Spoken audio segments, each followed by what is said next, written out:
Olá, turma do quarto ano. Tudo bem com vocês? Vamos lá para a nossa aula, turma?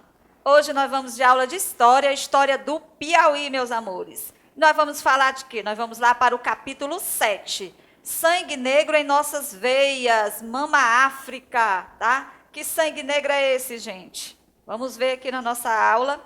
Vamos começar com essas imagens. Sangue negro em nossas veias. O que podemos ver aqui através dessas imagens? Dá para ver um pouco dos hábitos dos negros. Na segunda imagem, a gente está vendo crianças, né, gente? E na terceira imagem, comunidades quilombolas, tá bom? Comunidades formadas por negros. O continente africano, gente, ele foi o berço das grandes civilizações. E a sua história ela é bastante rica, vasta e antiga. Lembra que vimos que os primeiros grupamentos humanos chegaram pelo continente africano, pelo Estreito de Bering? Pois o continente africano ele sempre foi o berço dessas grandes civilizações. A nossa visão sobre esse continente ela foi formada pelos europeus, que eles não compreendiam a cultura africana, que era bem diferente, né, da cultura deles. E assim foi se constituindo uma série de mitos, de preconceitos a respeito da África. Mas nós vamos tirar isso agora, esses preconceitos, porque a África é um país muito lindo, um continente lindo, tá? Então, antes da chegada dos europeus na África, os povos desse continente eles já conheciam e já praticavam a escravidão. Só que como era feita a escravidão naquela época? Quem era considerado escravo lá na África? Eram aqueles que cometiam algum crime, que participavam de alguma guerra, então eles eram escravizados. Vale ressaltar que esse tipo de escravidão era completamente, né, turma, diferente daquela que viria a ser praticada pelos portugueses no século XIV. Olha aí, o continente africano ele desenvolveu um grande padrão de cultura e se constituiu na civilização como qualquer uma outra. Os povos africanos eles praticavam o quê? A agricultura, o pastoreio, a pesca, e em algumas dessas regiões eles desenvolveram também a indústria de cerâmica, de metais, de vidro, entre outras. Os escravos conquistados por meio de conflitos internos, eles eram chamados de cativos de guerra. Cativos quer dizer o quê? Cativeiro, né, prisioneiro, tá? Eles eram tidos como escravos. Esses escravos da África, eles não poderiam ser comprados e nem vendidos. Além de, por quê? Porque eles não eram tidos como mercadorias até então. Além disso, o que produzia não se destinava ao mercado externo, ao contrário do que ocorreu após a chegada dos portugueses nessa região, dando início o quê? Ao tráfico negreiro, um verdadeiro comércio de negros na condição de escravo. Como vocês sabem, muitos escravos vieram de várias partes da África, não é, gente? Vieram do Guiné, de Moçambique, ou seja, de diversas partes da África e foram trazidos para o Brasil para trabalhar como escravo nas fazendas. Através da exploração do trabalho dos negros, Portugal enriquecia cada vez mais. Nesse período, a lavoura açucareira foi a principal atividade desenvolvida naquela época, utilizando uma enorme quantidade de mão de obra africana. Como vimos, né, o trabalho escravo formou o Brasil, né, que eram os escravos que faziam os trabalhos pesados. Os trabalhos dos negros não se resumiu somente à lavoura, né? Muitos foram utilizados aonde? Na mineração, e que mais? Em serviços urbanos, em serviços domésticos, destacando a figura da mucama e da ama de leite. O que é essa mucama, professora? A mucama era uma escrava que pegava, né, da senzala, colocava dentro de casa, e essa mucama servia para quê? Né, para cuidar dos filhos dos senhores, dos seus senhores. Era uma espécie de babá que nós conhecemos hoje. Então, elas cuidavam das crianças, dava banho, tá? Era chamado de sinhazinha, como eles chamavam. Então, a mucama servia para acompanhar, tá? As sinhazinhas, ou seja, os filhos dos senhores. E a ama de leite, que era essa ama de leite, gente? Eu vou mostrar aí a imagem para vocês. Olha aí a imagem da mucama e da ama de leite, tá? A ama de leite servia exatamente quando a mulher não tinha leite, não conseguia produzir leite, então pegava a escrava e ela amamentava o filho dos seus senhores, tá bom? Olha aí a ama de leite. Durante todo o período colonial, os negros eles reagiram contra a escravidão e aos maus tratos. Então, a luta consistiu desde fugas de resistência cultural, não deixando que as suas práticas fossem extintas, como a religiosidade, o vocabulário, os costumes, né? Ou seja, toda aquela prática dos negros, eles lutaram, né, para que não fossem extintas a sua cultura, o seu jeito de ser. Olha aí nas imagens. Trata-se do Pelourinho, que é o local onde os negros eram castigados, tá? Aí estão vendo o negro sendo chicoteado. Olha aí a outra imagem do Pelourinho. A fuga era a forma mais rápida de liberdade. Por que mais rápida? Porque muitos dos escravos, eles negociavam, tá? A sua liberdade com seus senhores. Mas era muito difícil conseguir isso, tá bom? Então, o mais rápido mesmo era o quê? A fuga. Então, eles fugiam, né? Refugiavam em pontos bem distantes da fazenda e formavam o quê? Os quilombos, tá? Olha só a imagem dos quilombos na ilustração, gente. Aí era a comunidade lá, eles podiam viver mais livremente, tá? Era liderado por Zumbi, que era ele o líder dos quilombos. Tinha quilombos que se destacaram, que foi o Quilombo dos Palmares, que foi um dos maiores quilombos, tá? E lá eles plantavam, colhiam, tinham uma vida mais livre. Após a independência, né, o Brasil sofreu forte pressão internacional para abolir o tráfico negreiro, principalmente da Inglaterra. Algumas leis foram criadas, no entanto, esse processo continuou lento. Que leis foram essas? Só para a gente revisar, né? A Lei Eusébio de Queiroz, que era a lei que proibia o tráfico, né, dos escravos da África para o Brasil. Depois foi criada a Lei do Ventre Livre, a Lei do Sexagenário, até chegar na Lei Áurea, que foi a lei que aboliu definitivamente a escravidão no Brasil.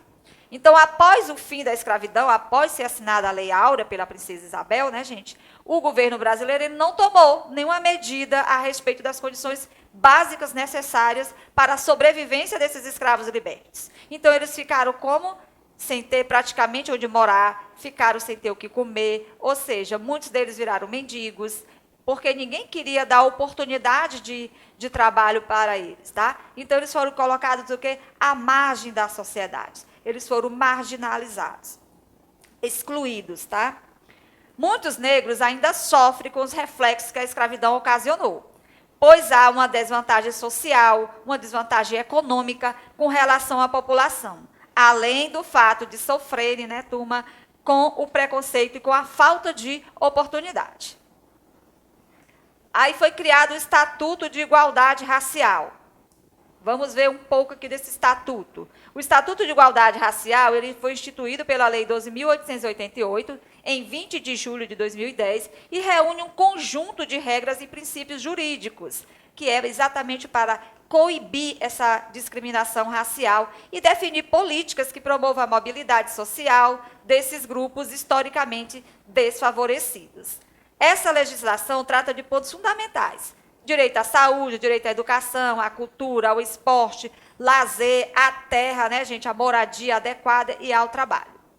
Foi aí que foi criado as leis de lazer para eles e foi criado a punição, né? Tem punição para quem comete crime racial.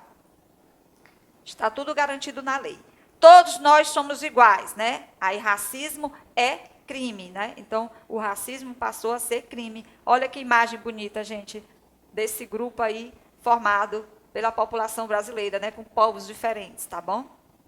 Todos nós somos iguais perante a lei, sem distinção de qualquer natureza. Os brasileiros, os estrangeiros, residentes no país, têm a garantia de proteção, direito à vida, à liberdade, à igualdade, à segurança e à prosperidade.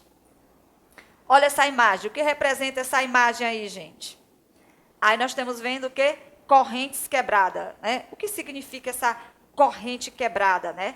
Significa a liberdade, né? Que ele está tendo acesso à sua liberdade. Fim da escravidão. Olha aí a corrente quebrada. E o que é liberdade, gente? O que significa essa palavra liberdade? É ter o direito de ir e vir, né, gente? É ter o direito de ter sua cultura, sua religiosidade, é ter o direito de se expressar, de trabalhar onde quiser, como quiser, e não ser forçado a qualquer trabalho ou a qualquer outra coisa. Então, liberdade é ser livre, tá? É ser dono de si, é poder ir e vir quando quiser. A luta pela liberdade às comunidades quilombolas. Olha, seguindo o material de vocês, nós vamos ver agora as comunidades quilombolas. E tem comunidade quilombola no Piauí, professora? Tem sim, vamos já ver. Diante da realidade a que os negros eram submetidos aqui no Brasil, muitos deles se revoltaram, provocando o quê? Rebeliões e também fugas, o que acontecia de forma coletiva e, às vezes, individualmente. Dessas fugas se originaram diversos tipos de comunidades. Algumas eram temporárias e outras permanentes. Em comunidades, essas comunidades passaram a ser chamadas, primeiro, elas eram chamadas de mocambo, depois foram chamadas de quilombos, tá? Foi onde eu falei para vocês que teve o Quilombo dos Palmares, que foi um dos maiores quilombos, tá? Que era um local de quê? O que é um quilombo, gente? É um local de resistência, onde os negros se refugiavam, né? Se resguardavam, fugiam das senzalas e ficavam lá. E tinha a proteção de Zumbi, que era o líder do Quilombo dos Palmares, tá? No Piauí, uma das comunidades quilombolas mais conhecida, ela fica localizada no município de Amarante, é a comunidade chamada de Mimbó. Vamos ver aí uma imagem dessa comunidade. Olha só, gente, comunidade quilombola, e lá eles procuram manter as tradições, os costumes, tá bom? A cultura africana dele é preservada nessa comunidade chamada de Mimbó, que fica aqui no estado do Piauí, em Amarante. As influências africanas, e temos influências africanas? Temos, gente, né?